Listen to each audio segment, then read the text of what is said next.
I had to push myself to the absolute limit for several months just to get the right cardio to win my fights. What I discovered is a game-changing approach to improve your cardio really fast. In this video I show you the exact steps to build superhuman cardio for any combat sport so you can outlast every opponent. Back in 2023 I kept running out of breath in the first minute of sparring. This really sucked because it made me drop my hands and I ended up taking way too many punches to the face. I still remember the headaches that lasted for days and the injuries to my eyes, but only until I had an upcoming fight in that time and just a few months left. That's when I decided to do everything in my power to max out my cardio as fast as I can. As I kept training I noticed that certain workouts seemed to work better than others, and by just doing the few proven workouts I guaranteed my cardio to improve by each week. Finally, after months of hard work, I won my fight and also the following fights, because I simply had better cardio than my opponents. Those times really showed me how important cardio is in boxing. You might be nodding along with me here, but let's get real, bro. You're already gasping for air before the fight even starts. And honestly, it's fair that your opponent will beat you up because he did more cardio training than you. Building cardio is what lets you outlast your opponent and stay sharp for the entire fight. Without that foundation, you're risking the loss simply because you didn't put in the work where it matters most. If you don't want to lose your next fight, these are the top 5 workouts to get superhuman cardio. Make sure that you don't miss the last one because it will be one of the hardest workouts you ever did.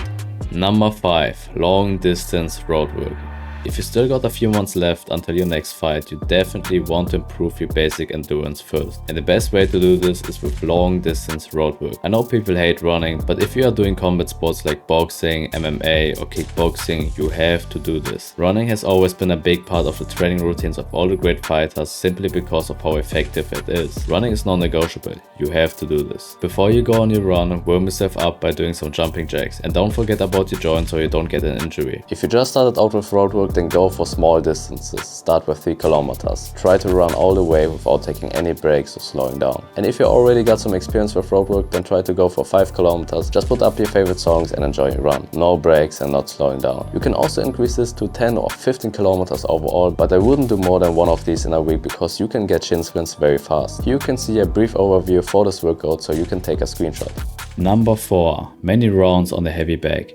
You can use the same tactic to strengthen your arms. Usually most boxing gyms are only doing up to 8 3-minute rounds of heavy bag in their classes because it is very time consuming. But if you have a heavy bag at home, you can go for even more rounds. In a fight you will throw a lot of punches, so if you want to increase your cardio, why not through practicing the one thing that you will do the most? So for this workout you need to set up your heavy bag, download an interval timer, go to the settings tab, set it to 8 rounds of 3 minutes each and 15 seconds rest in between. Start out with 8 3-minute rounds, then increase to 12 the next week, then 16 and finally 20. 20 is what I used to do, and to be honest, after a while it is not even that hard anymore because you will start to figure out how to punch while still being relaxed to save yourself some energy for the next round. All the professional fighters had to figure out how to punch a lot while still being relaxed and not wasting energy. That's the only way how they can endure fights that are up to 12 rounds long. Doing a lot of rounds on the heavy bag will give you the same ability. But still, make sure to watch your technique so you don't get into bad habits. Watch that your jab is not going down after you pull it back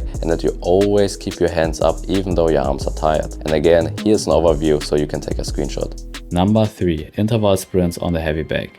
I already mentioned this workout in a previous video, but because it is just that good for a workout and you may haven't seen it, I will mention it again. When you only got a few weeks left until your next fight, then this workout will improve your cardio the most when you need to throw a lot of punches. It will help your arms to fatigue less fast and will also save you from dropping your hands, which will give your opponent a chance to knock you out. Take out your heavy bag again, use your interval timer set to 6 rounds of 30 seconds each, no rest in between. Do 30 seconds of punching as fast and hard as you can.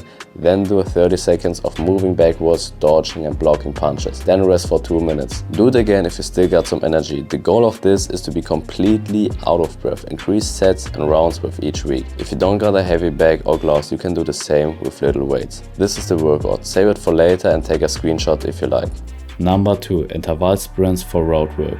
You can use the same method for your road work. This workout is also one of my favorites because it is so effective and saves me a bunch of time. It only takes about 30 minutes and can be done everywhere. For this one you need to go on a 3-kilometer run, find marking spots like electricity poles, trees with about 100 meters between each other. Do 4 sprints. So sprint for 100 meters, then rest for 100 meters. Then go again until you hit your 4 sprints. After that just light jogging until you hit the 3 kilometers. Increase this workout with each week. The goal should be that you can run 5 kilometers overall with 10 sprints. If you want to make it even harder, you can buy one of these breathing masks. You can find these on Amazon for under 50 bucks. Here's an overview for this workout, and again, take a screenshot to save it for later.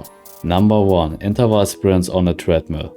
This workout always made me feel like I'm dying, but in the end it transformed my cardio the most. If you got access to a treadmill, you can get your cardio to the next level. This is what my coach told me to do on every Monday. So for the last one, you need to go on the treadmill and do a light warm-up jog with about 10 kilometers per hour for 5 minutes. Then do some little stretching for 5 minutes and warm up your joints. Then start with the workout. So the original version looks like this. 8 rounds or 3-minute sprints on 16 kilometers per hour. Between the rounds we rest for 1 minute on 12 kilometers per hour. I know this is way too much if you just start out, so we start simple. At first do 8 rounds of 12 kilometers per hour running and 8 kilometers per hour resting. Then go for 14 kilometers per hour running and 10 kilometers per hour resting. And finally go for the 16 kilometers per hour running and 12 kilometers per hour resting. Remember, every round is 3 minutes long and every rest is 1 minute long. Make sure to take a screenshot of this right now. Even though this workout seems hard, it is simply the best workout to get the right cardio for fighting. Just doing 2 of these workouts will already put you miles ahead of everyone else in the martial arts gym. Imagine going from barely lasting any single round to feeling unstoppable, with the same stamina to keep moving, striking and defending without slowing down. Try doing just 2 of these workouts once a week for 1 month and see how much easier sparring feels. The fact that you don't have great cardio is not entirely your fault, because you're probably just relying on your coach and the cardio training that you're doing in your martial arts gym, and that's actually the right thing to do. But the casual circuit workouts are simply not enough to prepare you for a fight. That's why you need to start working on your cardio by yourself and start doing 2 of these workouts at least once a week right now. But besides that, you could get into a street fight even in the most unexpected moments, because not a lot of people actually know how to fight. You can easily get the advantage by just learning the basics of boxing. And if you don't want to join a boxing club right now, then these steps will already make you a solid boxer. And always remember, keep your hands up.